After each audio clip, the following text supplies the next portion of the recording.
Okay, so if you've got one of these Hisense fridge freezers and your water dispenser stopped working, but you can actually, when you're pressing the button here, you can hear the motor running, but no water comes out. Chances are you've got an air block. I found this a few times, couldn't find a fix on YouTube, so thought I would put one on there. Hopefully this helps you out. Okay, so underneath the freezer section, on the left hand side of the fridge freezer, if you put your hand underneath, you should feel the water dispenser pipe. Put it out there. So what you need to do is, on this side of the connector, you see a little red circlip.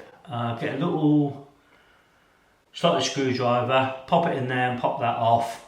And then if you push in this brown grey ring here, that should release this white water dispenser pipe. What I would recommend is just putting a little tea towel or something underneath there, because there will be a bit of water in there.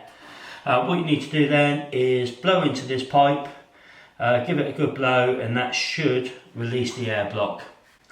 Push the pipe back into this connector and push back on the red circlip, and then push your pipe back underneath and clip it in. Just there. So there you go. Press your button and you're up and running again. Hopefully this has helped you out and it's found a fix. Save you calling the engineers out. Thank you for taking the time to watch. Hope you enjoyed my first ever YouTube video.